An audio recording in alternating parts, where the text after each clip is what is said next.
Kurigram ৩ Ulipur barrister Mahbub Alam ওর nomination আপনি বাতিল করে দিলেন।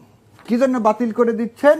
যে ও যুক্তরাজ্যের নাগরিকত্ব ত্যাগ করলো, সেই জন্য তারপরে তার ইয়াটা আপনি বাতিল করে দিলেন। আর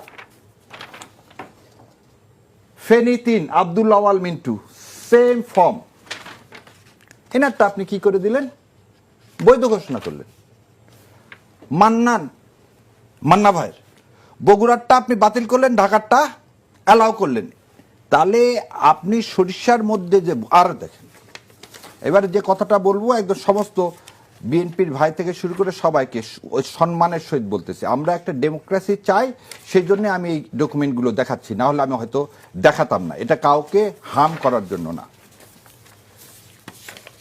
জনাব তারেক রহমান উনি ওনার হলফনামা দিলেন।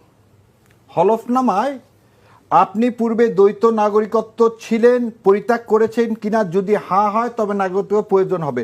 ওই জায়গায় এমটি। আমরা জানলাম যে উনি কোথায় থেকে আসলেন? ব্রিটেন থেকে আসলেন। তাহলে প্রিজাইডিং অফিসার তার তো প্রথম কোশ্চিনটাই জিজ্ঞাসা করা উচিত ছিল, আপনি একটা এক্সপ্লানেশন দেন। এবং আর দেখেন পুরা ফেসবুকে ভরে গেছে, কি ভরে গেছেন, উনি একটা white and blue construction limited বলে একটা কোম্পানি ছিল, সেই কোম্পানিতে উনি আর ওনার ওয়াইফ ছিলেন হচ্ছে শেয়ার হোল্ডার। এবং ওই কোম্পানির ফর্মে লেখা ছিল ওনার ন্যাশনালিটি ব্রিটিশ, ওনার ন্যাশনালিটি ব্রিটিশ। দেখেন ব্রিটিশ লেখা আছে, এটা তো আমরা সবাই দিবালোকের মতো পরিষ্কার।